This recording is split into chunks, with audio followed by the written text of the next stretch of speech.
Olá, estamos começando o programa Nosso Direito, que tem a proposta de discutir temas jurídicos de interesse de toda a sociedade. O programa Nosso Direito é produzido pela TV Uniara em parceria com o curso de Direito da Uniara e vai ao ar no canal 21 da NET e também na TV Educativa de São Carlos. No programa de hoje estamos recebendo a ilustre presença de um brilhante professor desta casa, que é o professor Dr. Guaraci Lourenço da Costa. Professor Guaraci, que é médico, advogado e professor titular da cadeira de Medicina Legal aqui da Uniara. Nós vamos conversar com o professor Guaraci sobre mudanças que estão ocorrendo no Código de Ética Médico, mudanças essas feitas pelo Conselho Federal de Medicina. Professor Guaraci, mais uma vez, obrigado pela presença do senhor aqui no programa Nosso Direito. Começo perguntando ao senhor o seguinte: houve uma alteração, então, no Código de Ética Médica. Essa alteração vai entrar em vigor? O que foi alterado? Como é que se deu isso?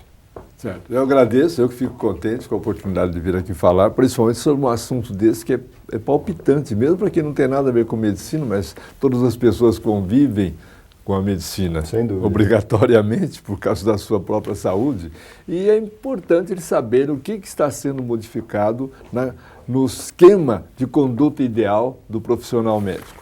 O Código de Ética Médica, esse exemplar que eu tenho aqui, que é o código que está em vigor, ele foi aprovado em 1988. E ele está, por enquanto, ele está em vigor até hoje. Logicamente, são mais de 20 anos. 21 anos aí, então justifica que haja alguma coisa que mudou na atuação do médico, etc. Então, é perfeitamente cabível que tenha havido um projeto de mudança. Nesse Código de Ética, existem 145 artigos sobre a conduta do médico e 71 artigos sobre a parte processual, que eles chamam de PEP, Processo Ético Profissional. Então, são esses artigos. Quando houve um entendimento entre o Conselho Regional desse Estado e o Conselho Federal para organizarem algumas mudanças, etc., foi indicado para presidir essa comissão o professor Roberto Luiz Dávila, que ele é vice-presidente do Conselho Federal de Medicina, lá em Brasília. E ele não é aqui do Estado de São Paulo, ele é conselheiro do Conselho de Medicina, do CRM, lá de Santa Catarina. Da mesma forma que nós chamamos aqui o Conselho de CREMESP, que é o do Estado de São Paulo, lá eles falam CREMESC, por causa do SC. Pois bem, ele com a comissão, ele estabeleceu alguns planos de mudança que até escrevi aqui e vou ler, porque está escrito e saiu publicado nessa revista. Essa revista é a revista do Conselho, é o Jornal do CREMESP. E aqui saiu nesse cantinho aqui, ó, onde eu estou com a mão tamborilando, Código de Ética Médica. Saiu uma menção, algumas páginas aqui dentro sobre isso. E o que foi decidido pela comissão que começou a estudar o novo Código de Ética Médica, foi escrito aqui. Principais objetivos do novo Código de Ética Médica. E aqui fala: responsabilidade não presumida do médico, proibição do placebo, sobre isso eu preciso falar.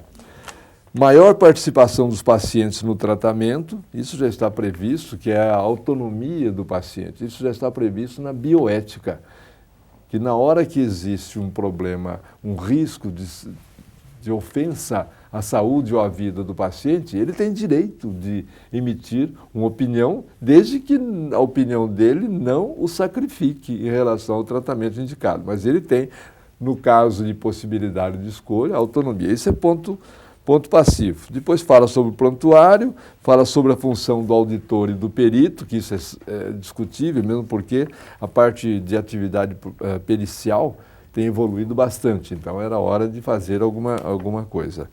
Inclusão de questões como reprodução, genoma, etc. E um texto sobre o exercício do médico no atendimento, na pesquisa, na gestão e em qualquer ato advindo da medicina. A hora que eu li isso aqui, eu falei que precisava falar do placebo. Há um mal entendido aqui. Por sinal, eu dando aula ontem para os meus alunos de Direito aqui da Uniara, eu mencionei uma palavra que tem sido alvo de confusão. É o caso dessa palavra placebo e por isso que eu gostaria de falar, claro. se o Claro, professor vontade, me dá permissão para falar. Mas o que eu comentei na aula foi um lance estranho, que é o lance do estilete. O estilete tem três significados diferentes. Estilete, juridicamente, é uma arma improvisada, geralmente presidiários, pega lá um galho de árvore e tal, arranca algumas ramificações, colher, depois a ponta fina, aquilo, com alguma coisa qualquer, ou raspa no chão, ele improvisa, isso que se chama estilete. Só que não pode ser confundido porque existem dois estiletes que não tem nada a ver com crime. Um é aquele apontador de lápis, que chama estilete, e o outro é um instrumento cirúrgico que chama estilete, é usado para pesquisar lesões internas.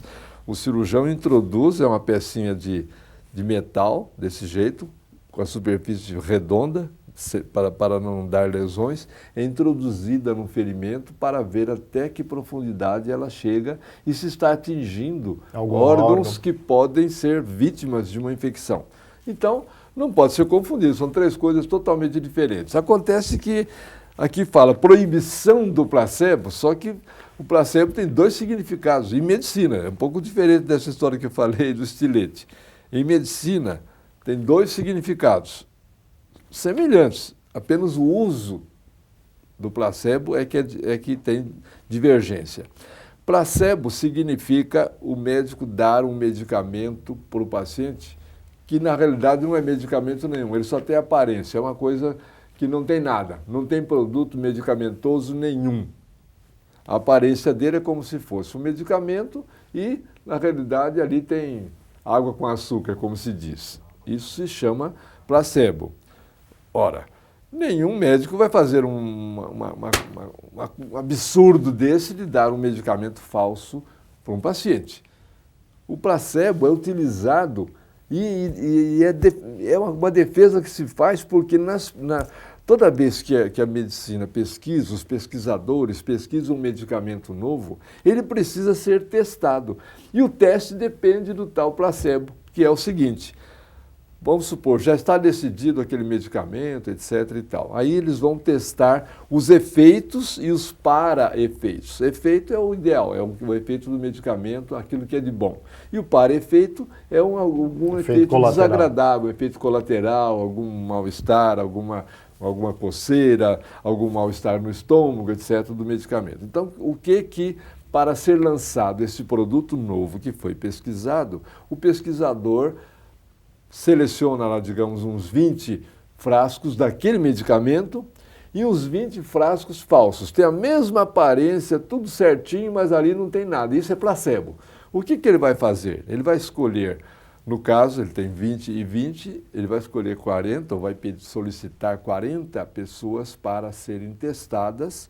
20 das pessoas vão utilizar o medicamento e os outros 20, sem saber, porque existe até uma expressão que se usa, é um teste duplo cego, ou seja, quem está usando não sabe. Depois que eles tomarem aquele medicamento ou aquele placebo, quer dizer, que não tem medicamento nenhum, eles vão dar informação ao pesquisador sobre o que eles sentiram de bem ou o que eles sentiram de mal. E, logicamente, vai ter até influência psicológica, mas vai dar oportunidade do pesquisador chegar à conclusão exata do efeito que é verdadeiro e do efeito que é falso, que é do placebo. Isso é super importante na pesquisa de medicamentos novos, de modo que não pode fazer uma interpretação equivocada e proibição do placebo. Que isso? Isso é um absurdo. Eu acho que o que o código quis se referir, na verdade, é aquele falso, né? Aquele que engana, vamos dizer assim, o paciente, não necessariamente ter proibido a pesquisa. Pois é, e acontece justamente que nessa revista saiu aqui em cima lá. O novo Código de Ética Médica aborda questões polêmicas e tal, dentre a utilização de placebo. Entendo. Não está explicando qual Qual é. é? Entendo. Isso Sai pode provocar bastante confusão. uma Sem confusão. dúvida. Mas nós vamos fazer um rápido intervalo e voltaremos daqui a pouco com a segunda parte do programa Nosso Direito.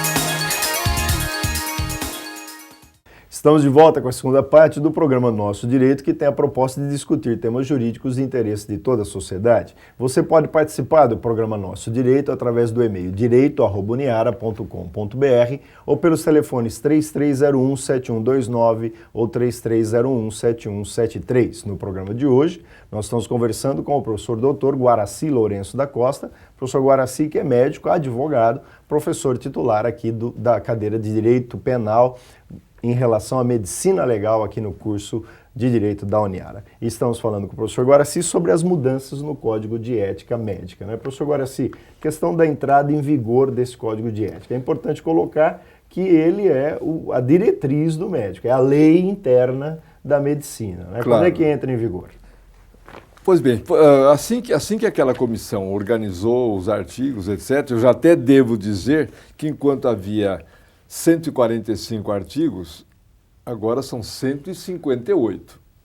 E esses artigos que vieram a mais são artigos que funcionam como proibições na atuação do médico. Tanto que o subtítulo de vários conjuntos de artigos que estão nesse rol de aumento aí, que são um total de 118 dos artigos, são proibitivos. Está escrito assim, é vedado ao médico.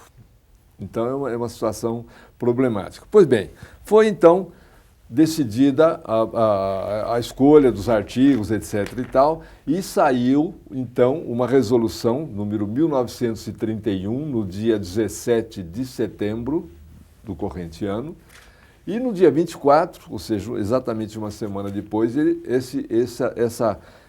essa resolução que contém todos os artigos modificados, alterados, etc., foi publicado no Diário Oficial da União.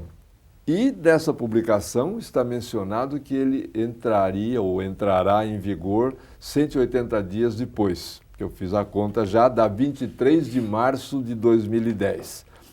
Para minha surpresa e para provar que algumas coisas que eu estou falando aqui, mencionei o negócio do placebo, são coisas assim, duvidosas que precisa essa comissão reestudar, eu peguei na internet esse documento, escrito CREMESP aqui, e está escrito aqui, retificações.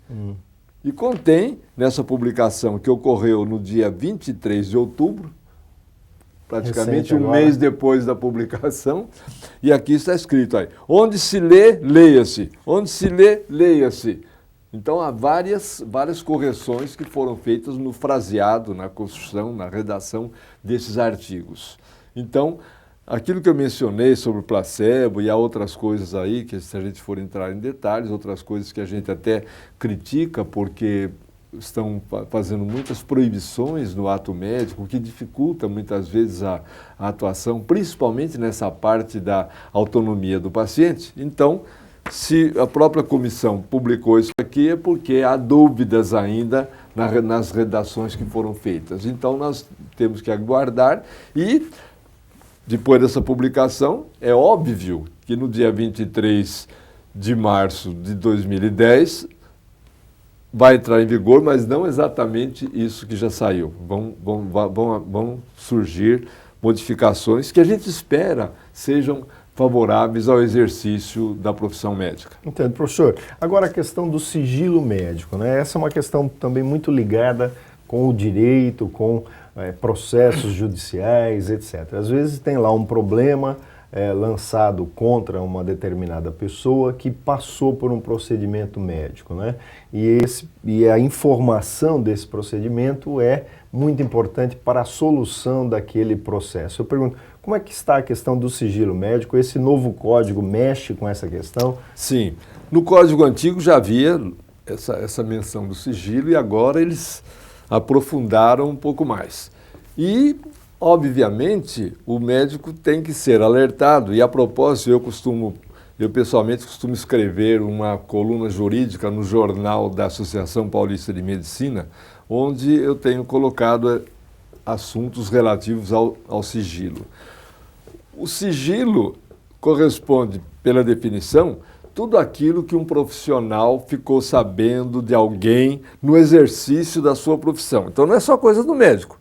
Qualquer profissional que ficou sabendo de alguma coisa, vamos supor até, dar um exemplo assim, uma empregada doméstica na intimidade do lar ficou sabendo de alguma coisa que ocorre lá e que a família não quer que os outros saibam. Ela ficou sabendo disso na atividade profissional e não pode divulgar porque isso se chama quebra do sigilo. E no caso do médico, o médico, o tempo inteiro da sua atividade profissional, ele lida com partes, com fatos, com eventos que são da intimidade do paciente e que ele anota na ficha médica. Ele precisa anotar porque na hora de prescrever, na hora de apurar certos eventos de certas doenças, ele precisa saber disso. Agora, ele não pode divulgar. O artigo 154 do Código Penal menciona esse lance do profissional que ficou sabendo alguma coisa e divulgou. E lá está escrito de uma forma bem clara e que tem que ser respeitado no Código de Ética Médica, que quem resolve, quem decide se aquilo que foi relatado pelo médico acerca da intimidade, alguma coisa íntima do paciente, se causou um transtorno, um aborrecimento, ou uma ofensa, ou um dano ao paciente, ele é que vai resolver se aquilo foi uma quebra de sigilo criminal. Então, realmente, é um artigo do Código Penal diferente dos demais, porque o ofendido é que decide, toma a decisão. É uma coisa muito interessante. E isso é super importante porque o médico, às vezes, na naturalidade da sua atuação, ao fazer um atestado, por exemplo, ele acaba colocando um problema, principalmente, veja bem, que num caso processual ele vai mencionar, porque às vezes aquele lance serve de escora para o andamento de um processo indenizatório, etc. Então ele menciona numa boa, menciona para beneficiar o paciente dele, só que o paciente dele tem o direito de não aceitar. Então tudo isso é uma envolvência desse problema da quebra do sigilo. E é super importante, eu estou na expectativa de que a redação final, que vai aparecer no novo Código de Ética Médica, coloque bem colocado esse problema do sigilo, principalmente no sentido de orientar o médico em que consiste a quebra do sigilo por parte da profissão dele. Entendo, quer dizer, essa informação também é importante porque às vezes o paciente chega para ser internado no hospital e o médico ali também precisa passar algumas informações para o hospital, enfim, enfermeiros que vão cuidar, etc, etc. Mas ficha médica é uma coisa diferente de prontuário médico, não é, professor? Exatamente, porque na ficha médica o médico escreve coisas, inclusive íntimas da família, até. Coisas íntimas, porque faz parte das perguntas que ele faz, antecedentes familiares, é esse até o título. Ele vai mencionar coisas da família que não aparecem lá no hospital. No hospital não interessa nada da família da pessoa. Então, nessa parte familiar, há logicamente a inclusão de algumas particularidades íntimas que a pessoa, ou os próprios familiares, ou a própria pessoa, que é o paciente do médico, não quer que aquilo venha a público por trajetória nenhuma, nem que for pelo processo ou para cuidar de alguém, não importa, tem que ser respeitado o sigilo de acordo com o bem-estar e o pensamento do paciente. E, além de ser crime, pode gerar também até indenização. Claro, claro. Esse que é a parte secundária do problema, né? Toda vez que existe a manifestação do crime, porque lá no Código Penal menciona o crime da quebra do sigilo, mas esse crime é um trampolim para a indenização, porque se diz lá que a pessoa se sentiu lesada ou ofendida, cabe até uma indenização por danos morais, que é uma coisa que está na Constituição, que está em vigor, né? Professor Guaraci, agora o senhor que é advogado experiente também nessa área, milita muito nessa questão médica, a questão do erro médico agora, e ainda em relação ao sigilo, né? O paciente foi lá, sofreu um procedimento cirúrgico, vamos pensar que foi uma cirurgia plástica, né? E houve lá, na convicção dele, um erro do médico, não ficou do jeito que ele queria, enfim, alguma coisa dessa situação. Então ele quer processar o profissional. Ele tem direito de obter todas as informações relacionadas a esse procedimento? E pergunto isso porque se o médico entregar, ele não vai estar fazendo prova contra si mesmo? Como é que fica esse conflito aí dentro da área jurídica agora? É, por isso que o ideal é que o médico, notadamente o cirurgião plástico, e eu tenho orientado isso até a forma de redigir, é a feitura do documento chamado Termo de Consentimento Pré-Informado. Esse termo, quem me ensinou foi um desembargador lá no tribunal. Ele falou lá no tribunal a denominação que nós damos para esse documento, que defende, que posiciona o médico em relação ao tratamento protege processualmente o médico, ele tem que ter esse nome. E, incrivelmente, até aqui na redação nova do Código, está escrito termo de consentimento, está escrito assim, consentimento livre e esclarecido. Como livre e esclarecido? Não tem significado nenhum. Essa expressão que o desembargador deu é termo de consentimento pré-informado, ou seja, o paciente fica sabendo quais os riscos, etc., as implicações daquilo, até a cicatrização. No caso, a cicatrização depende de certas características biológicas do paciente. Tem pessoas que formam uma cicatriz exuberante, outros formam uma cicatriz quase invisível, né? Tudo isso tem que ser explicado. Agora, essa expressão consentimento livre esclarecido, se sair na nova redação, eles vão contar com a minha crítica, porque eu tenho fundamento para isso. E, evidentemente, se o médico faz esse termo, esclarece o paciente, e porventura, o paciente sai descontente da situação, mas foi previamente esclarecido, o médico não tem nenhuma responsabilidade em relação a isso, né? Desde que existe um detalhe super importante que eu tenho até